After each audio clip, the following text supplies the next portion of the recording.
Кыргызстанда жаңы курулуш материалы чыгып баштады. Бүгүн келип өзүм ат коюп бердим, бата берип. Сокол панель деп аталат. Эми фундаменттин сыртына дал ушул бетон панелдерди жабыштырасыздар. Гүлдөрү, узорлору ар түрдүү, калыңдыгы 2-2 см, аябай бекем сонун куюлган сокол панелдер. Кимдин фундаменти жерден, уровеньден канча көтөрүлүп турат? Ошого расчет алып туруп буйртма бересиздер. Калыңдыгы 2-2 см болсо, бул стандарт негизи ортоңку чоң панели туурасы 40, узундугу 1 метр болот экен. Мына гүлүнү караңыздар. Бул 3D ромбик. Лактап, жалтыратып, өтө сонун кооз кылып чыгарып берет экен да. Мунун түрлөрү көп, түстөрү да көп. Кааласаңыз жашыл, кааласаңыз мына шоколад, кааласаңыздар антрацит, кара, любой түсүн чыгарып берет. Биз азыр Бишкектебиз. Эми эле чыгып баштады, эч кимге кете элек али. Кудай буйрса, бүгүн атыны коюп, батаны берип, эми чыгарып баштады. Келиңиз, Бактыбек ака. Ушул агабыз менен тааныштырып коеюн, ишкерлик кылып аткан, муну чыгарып аткан киши ушул киши, шериктери менен да. Бир саламдашың эми. Ассаламу алейкум, урматтуу жамаат. Ушу биздин Кыргызстанда ушундай сокол панель деп акабыз ат коюп берди. Ошентип ат койдук, сокол панель чыгара баштадык. Фундаментке өтө ылайыктуу, сонун таштар. Ар кандай түстөрү, ар кандай узорлору менен. Видеого лайк бассынбы ака? Сөзсүз да. Комментарий жазсынбы? Комментарий жазсын. Бөлүшүп койсунбу? Сөзсүз бөлүшсүн. Бөлүшүп коюңуздар эми. Видеону максималдуу таркатасыздар. Кеттик баштадык анда. Келиң, мына жерге отуруңчу. Шарт көрсөтүп берели, а. Муну түшүндүрүп бериңчи. Узун туурасы, версачилери, жалпы квадраты, баасы өзүңүз. Бул эми жалпы комплект болуп эсептелет. Комплегинде бул версачиси астында үстүндө 10 сантиметрден, ортоңку панели 40 сантиметр, туурасы 1 метр болот. Версачилери 10 сантиметрден астына үстүнө кааласа муну алып ойноп да кетсе болот, алып койсо да болот, кайра астына үстүнө койсо да болот. Койсо да болот. Ошондо ар жакта сиздин бутуңузда могул жерде турган бул да 20 сантиметр. Бул да комплектке кирет баардыгы. Ушунун баары канча болот? 1,5 миң сом болот баасы. Комплект 1,5 миң. Комплект 1,5 миң. Үстүндө шапкасы да бар, мындай тосмосу. Шапка баягы тамчы түшүрө турган. Тамчы тоса турган, ооба. Эгер фундаменттин бийиктиги азыр бу жерде 60 чыктыбы, 70-80 болуп кала турган болсочу? 70-80 болсо анда деле коюп кетсе болот. 80 боло турган болсо, бул 40 сантиметрликтен экөөнү коюп койсо 80 чыгат. Версачиси жок, 40 сантиметрликтен экөөнү тизет болду. Экөөнү тизет болду. 70 боло турган болсо, бул версачиден астына же үстүнө дагы бирден кошуп койсо, 10 сантиметрден кошулуп кете берет. Кете берет, жакшы чыгат экен, Сонун чыгат. Бул шоколад түсү туугандар, көрдүңүздөр, 1,5 миң сомдон ушул комплект экен, үстүндө шапкасы менен. Анан булардын узору ар түрдүү болот. Мындай жакын келип, мына кыйгачынан карап көрүңүздөр. Мисалы мына бул жанагы майда пирамида экен. Кичине пирамида деп коебуз. Бул узору гүлү ушундай экен да. Аяга кооз жакшы көрүнөт экен. Ал эми үстүндөгү болсо, мына бул ромбик, Ромбик. Бул 3D сыяктуу болуп чыгып турат да сыртта. 3D. А булчу? Буну эми классика деп коебуз. Бул классика. Мына бул да жакшы экен негизи. Бул да. Бул узор дагы көбүнчө ушундай узорлорду көп жерде колдонот го, жанагы эмеден, гипстен. Ооба, бул чөлдөгү кум сыяктуу экен да мындай. Бул деле ошондой, бирок түсү башка. Түсү башка. Антрацит же кара түстө. Бул деле ошо кара түстө. Мына булар бирок көрүп турасыздар.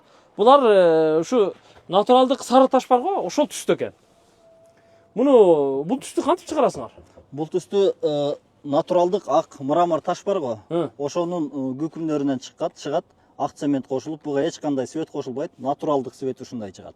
Ак цемент менен. Ак цемент менен. Эч кандай краска кошулбады? Эч кандай краска кошумчасы жок.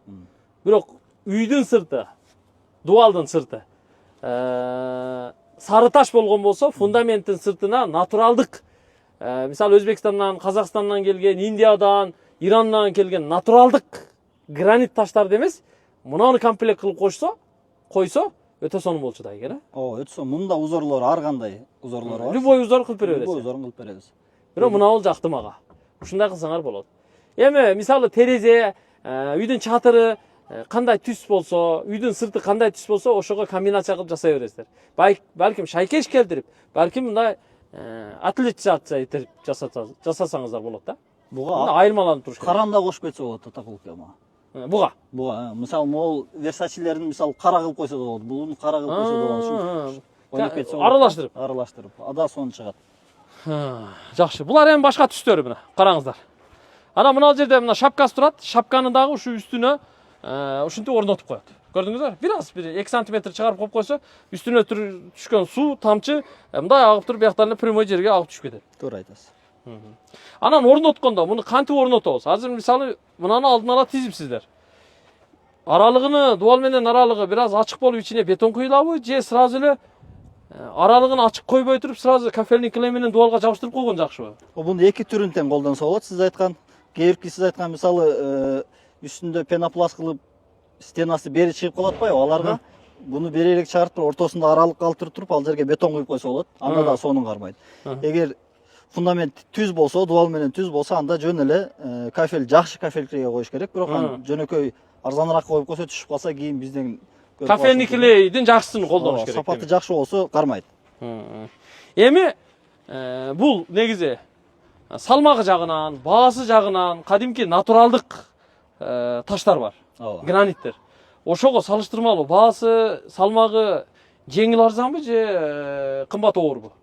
Бул баасынан дагы, салмагынан дагы жеңил дагы, арзан дагы болот.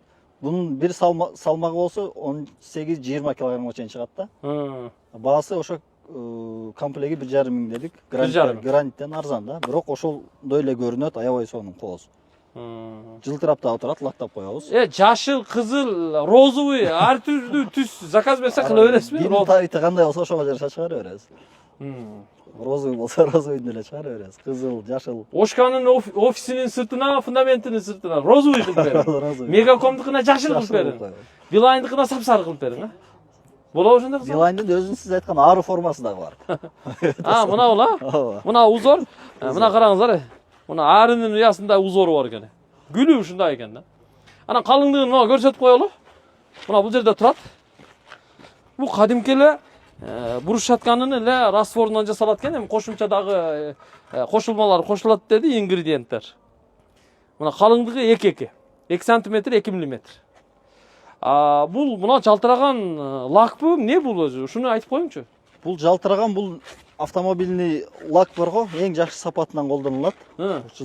Бул 5-6 жылга чейин тура берет да. Эч нерсе болбойт. Машина деле жүрбөйбү 5-6 жыл, 10 жылга чейин. Ошол сыяктуу эле күнгө кийин күйүп кете турган болсо, кайра шлифовка кылып, кайра лактап койсо, кайра өз калыбына келип калат.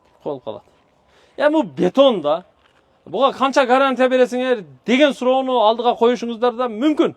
Бирок бу бетон удар болбосо тура берет, бу канча жыл болсо. Тура? Бирөө келип бир теппесе, балка менен бала чака бир чаппаса, машина келип бир тийбесе, сынбайт, бул бетон тура берет. Тура? Тура. Ушундай айтылгандар. Сокол панелде ушуну айтат. Кыргызстанда өндүрүштүн бир жак чекесин бир катарын толуктады. Эми колдоп кубаттап коелу болду. Алалы жабыштыралы, үйлөрдүн соколдорун кооз чыгаралы. Мисалы үйүңүздүн же корооңузду айландырган дуал бар, а? Дуалдын деле, пескоблок дуалдын деле үстү жагын декорлойсузбу же башка кыласызбы, бирок астына ушудан тартып койсоңуз боло берет. Тура? Тура. Сонун болчу да. Заборго дагы, үйгө дагы сонун кетет. Сонун кетет. Зато Made in Кыргызстан. Кыргызстандан чыкты да. Колдоп кубаттап коелу. Патент алып коюң ака. Сокол панелди эртең бирөөсү чыгарып алып, сиздин акыңызды алып коюшу мүмкүн да. Ушундай, туугандар, анда жыйынтыктайбыз. Видеого лайк басып, комментарий жазып койсун. Телефон номерларын жазып койдук.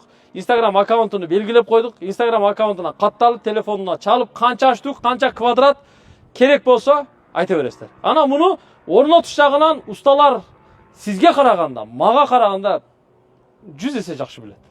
Кааласа клейге отургузабы, кааласа арматура менен ичине крючок жасап туруп апарып дуалга кагып коебу, ичине бетон куябы, бизге караганда усталар 1000 эсе жакшы билет да. Тура? Тура айтасыз. Ушундай туугандар. Бул дарек Бишкек шаары, мына Арча Бешик Орок жакта, ТЦ2ге жакын экен. Местоположение таштайт локацияны. Келип, ушу витринадан кармалап, мага окшоп көрүп анан жактырып алып кетсеңиздер болот. Бешташтан. Жыйынтыктайбыз. Видеого лайк басып, максималдуу таркатып коюңуздар, суранам. Көрүшкөнчө, ассаламу алейкум.